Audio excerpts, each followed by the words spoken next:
80% মানুষকে আমাদের প্রতিপক্ষ দলের দলনেতা 1% হিসেবে আখ্যায়িত করেছেন। আজ 80%কে 1% হিসেবে ধরে নিয়ে তিনি প্রতিপক্ষ দলের বন্ধুরা সকলকে জানাই নমস্কার এবং আজকের দিনের আন্তরিক শুভেচ্ছা। আজকের আমাদের বিতর্কের আলোচ্য বিষয় নির্ধারিত হয়েছে মাদকমুক্ত বাংলাদেশ বিনির্মাণে তরুণদের ভূমিকায় যথেষ্ট। বাস্তবতার প্রেক্ষিতে এবং অত্যন্ত যুক্তিসঙ্গত কারণে আমি ও আমার দল বিষয়টির বিপক্ষে অবস্থান করছি। মাননীয় মডারেটর প্রতিটি বক্তব্য উপস্থাপনের সাথে সাথে বিষয়টি সংজ্ঞায়নের দাবি রাখে, তাই সরাসরি আমি চলে যাচ্ছি সংজ্ঞায়নে।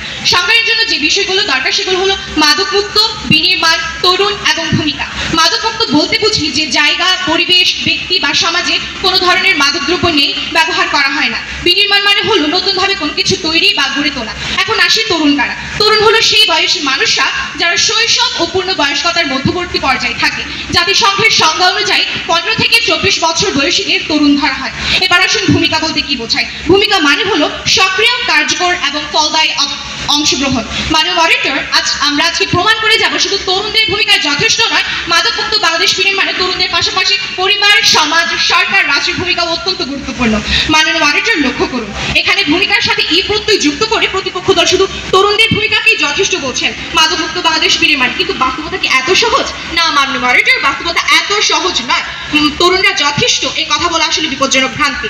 মাননীয় মডারেটর, তরুণরা একটি জাতির প্রাণ শক্তি ঠিকই, কিন্তু আমাদের দেশে একটি বড় অংশের তরুণী তো আজ মাদকের শিকার।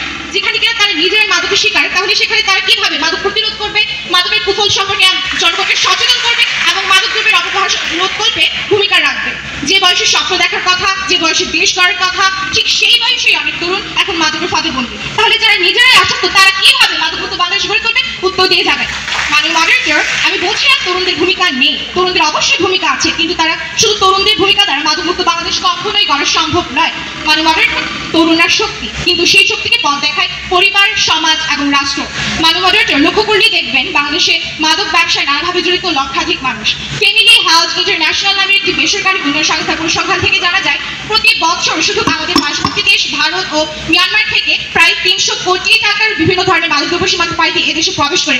এই মাদক পাচারে রয়েছে বড় চক্র ও আন্তর্জাতিক সীমান্ত পথ। এগুলো দমন মাননীয় মডারেটর তরুণদের ক্ষমতার বাড়ি। এক্ষেত্রে সীমান্ত রক্ষী বাহিনী, আইন শৃঙ্খলা বাহিনী ও কঠোর আইন প্রয়োজন।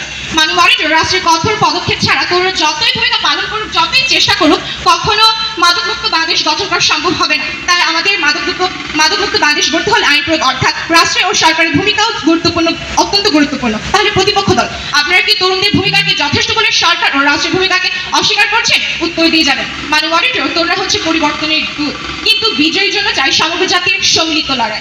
মাননীয় মডারেটর, এখন প্রশ্ন হলো তরুণরা কোথা থেকে শেখে? পরিবার থেকেই তো।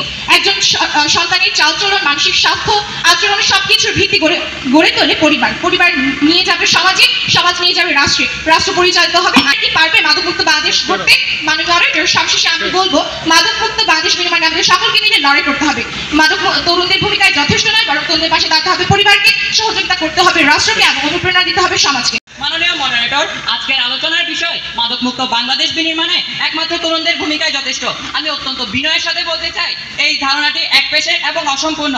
কারণ মাদক একটি সামাজিক ব্যাধি, আর এই ব্যাধি দূর করতে কেবল তরুণ নয়, চাই পারিবারিক শিক্ষা, সামাজিক মূল্যবোধ, ধর্মীয় অনুশাসন, রাষ্ট্রীয় উদ্যোগ ও সমন্বিত প্রচেষ্টা, যা আমার দলের প্রথম বক্তা ইতিমধ্যেই বলে গিয়েছেন। মাননীয় মডারেটর, লক্ষ্য করুন 2022 সালের সর্বশেষ আদমশুমারি অনুযায়ী দেশের মোট জনসংখ্যা 16,52 লক্ষ, যেখানে তরুণের সংখ্যা 4,59 লক্ষ।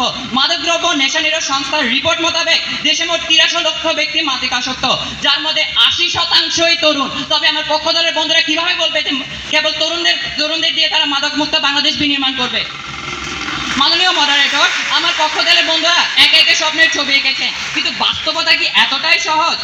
যে তরুণদের কাছে দায়িত্ব চাপিয়ে দেওয়ার কথা বলা হচ্ছে তাদের অনেকেই তো আজ মাদকে আসক্ত।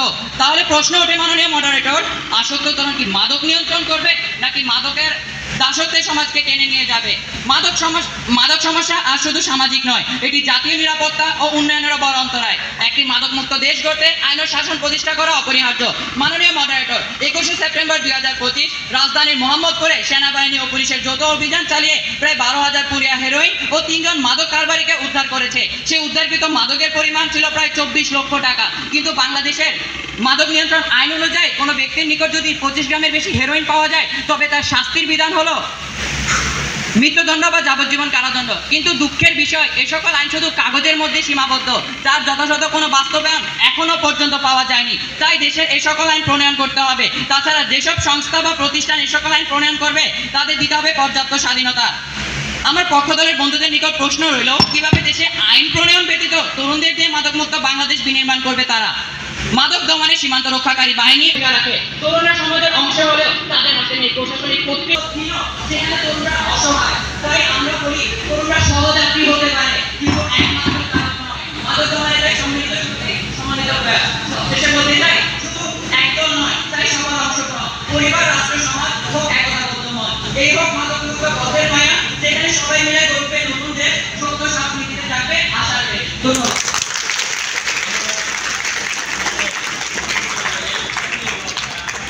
বলেছেন যে তরুণরা ভূমিকা পালন করছে, কিন্তু কিভাবে পালন করছে সেটি তারা বলতে পারেননি। তারা হয়তো ভুলে গিয়েছে যে তাদের অবস্থান আজকে কোথায়। বক্তব্য স্পষ্ট প্রতিত করুন বিজ্ঞ প্রতিপক্ষ, আপনারা তরুণদের যথেষ্ট বলছেন, কিন্তু প্রশ্ন হলো আজকের তরুণরা কি মানসিক, নৈতিক ও সাংগঠনিকভাবে এতটা প্রস্তুত যে তারা মাদকমুক্ত বাংলাদেশের নেতৃত্ব দিতে পারে? সেটি আপনি উত্তর দিয়ে যেতে পারেননি। আমরা কিন্তু বলিনি যে আমরা তরুণদের ভূমিকাকে অস্বীকার করছি, তরুণদের অংশগ্রহণকে সম্মান করে উৎসাহ দিই, কিন্তু যথেষ্ট বলি না।